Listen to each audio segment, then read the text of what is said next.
this is a very, very typical shower tub combo that was built back in the 90s. Builder's grade 4x4 white tile. Nothing fancy about it at all. You know, it was functional with mud cap. So the difference between mud cap and bullnose, a bullnose would be just one edge of a tile, you know, that has a little taper to it. A mud cap wraps around, that's 2 layers. So in other words, there's sheetrock here, and then you got another layer of sheetrock on it, and then the mud cap wraps around the second layer. And that's all it is, just very, very standard builder's grade stuff. The only surprising thing is not leaking. I'm not here for that. I'm just here to do a tub to shower conversion. The only thing surprising is that there's not a whole lot of rot going on, mold and mildew. Usually builders will set their wallboard right on the edge of the tub, and no matter how much caulking and stuff you do, water eventually gets back there. It grows mold and mildew because that wallboard is sitting on the edge rather than raised up. And no matter how much bleaching and re-caulking, it's always going to get moldy and mildew. So got a little bit going on, but not as much as there should be considering the age of this shower combo. Anyway, it's a Jack and Jill bathroom. Sink over here, sink over here. Not doing anything to those, not doing anything to the floor. The simplicity of this is I'm just converting this tub into a shower. Very limited room here going on. I cannot get this shower any bigger, which is always my goal. So my curb will be here, about the size of this tile, straight down here. So but a couple inches difference, but overall it'll feel bigger when you take a shower in here than it does with a tub. This is, I'm going to say this is a DIY type of project. I'm not going to say it's over a weekend. You know, it might take you a couple weeks or a month or something to accomplish this, but this is as basic as a shower build gets because the tear out is relatively easy. I just get an oscillating tool and I cut out the perimeter all the way around, cut down here, and then I just knock with a hammer about halfway through, and I can take these out in sections. 4 or 5 sections will get all these walls out of here. Then the tub is metal, and metal is always better than cast iron. So yay, and that tub goes out relatively easily too. This connection down there, connection over here. Once the wallboard is out, just pull it out, cantilever it up, take it out the door. Then you're down to the bare studs. If there's any remediation with wood and all that stuff below, take care of that. Put in your scabbing around the studs. There's going to be a niche here. You can build out your niche. Then your curb goes in, and then wrap your shower pan liner around it. Put a new drain in center, and then go forward with pouring the mortar. And relatively easy to pour mortar on a 2.5 foot area, slope down to here, 2.5 slope down to there. And yeah, this is probably one of the easiest showers that someone can build, regardless and despite what the tile is going to look like. And in this case, it's going to be kind of a marble-ish type look. So I'm going to follow the process incrementally, and if you want to do something like this, you'll save yourself some money, because my minimum just to build a basic shower runs about $6,000 to $7,000, right? Just on the labor end. So you could save that yourself by doing it yourself.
That process you just saw is about an hour and a half.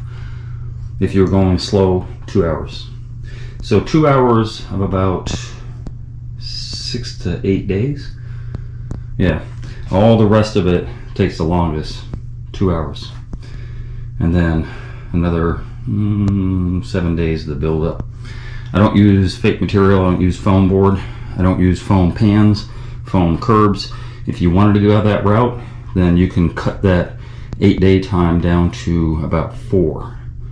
Because you could do all your prep basically now and start tiling tomorrow. But I'm old school, so I do it the hard way because I know it'll last. Alright, so this is basically the material that you're going to need. Backer board. To me it doesn't matter, we're going to waterproof the backer board, so I always use green board. Green board has a mold and mildew inhibitor buried into it, so yes, I use green board. But if you wanted to do a foam board, fine. They have a product out there called Dent Shield, which is a gypsum product, cuts and scores and snaps really easy, just like gypsum, because it is, and it's already pre-waterproofed. So you could get Dent Shield. Triton is a good backer board. They're out right now, so I can't get my hands on it. But if I had a choice between this and Triton, I would probably use Triton, which is basically 3x5 sheets. This is the backer board for the walls. This is for the curb. My curb will be wrapped by Durarock. I have a little piece of pipe here for the plumbing because I got to put in a new shower valve. I have some Schluter trim that's going to go on the left side and the right side, and it's going to wrap around the niche. 2x6, that is for between the studs. That is my scabbing between the studs for my pan liner to rest up against. A bunch of 2x4s for both the curb and building the niche. I have sheetrock mud that I use for the backer board, gallon of Red Guard, which is more than enough to do 2 coats. Screws. I have a new drain, P-trap, because I have to transition. Remember, I have to transition from 1.5 inches. And from that 1.5 inches, there is a thing called a hub. Yep, so the hub is buried right there, and that transitions from 1.5 inches to 2 inch.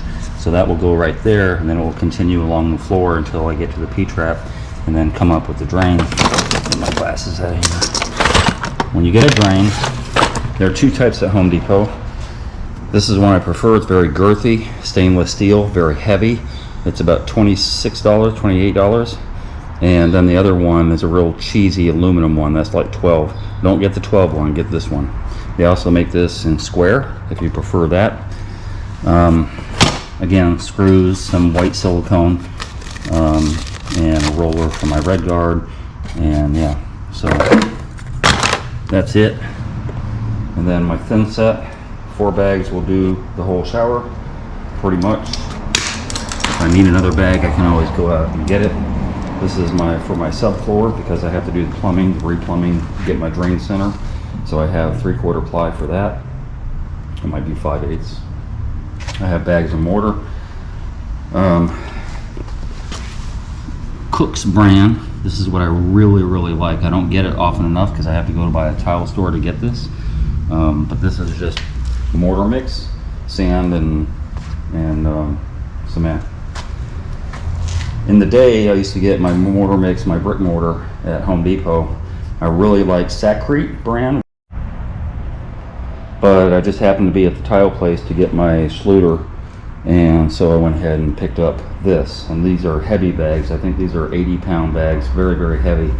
3 bags should take care of what I need to do. Usually I'll get 4 bags of 60-pound. These are 3 bags of 80-pound, so this should be more than enough to do what I need to do. And then, of course, my pan liner. That's a 5x6 sheet, which 6 feet long, will cover up 6 inches on both sides of my 5-foot opening, and it'll be more than enough to go on the width. So that's it. These are my material: backer board, wall board, pan liner, plumbing stuff, sheetrock mud, Red Guard, thin set, mortar, and trim, and 2x4s, wood. This is all you need to build a shower, basically.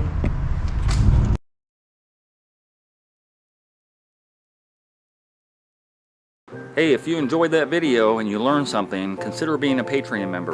$5, $10, $15 a month would help me greatly produce more videos. I make nothing from YouTube at all. If you're gonna call me for advice, please donate $50 for 30 minutes. My link to my PayPal and my Patreon account is down below. And if you haven't already, hit the subscribe button and hit the bell so you get immediate notifications as soon as I post videos. And thank you very much for your support.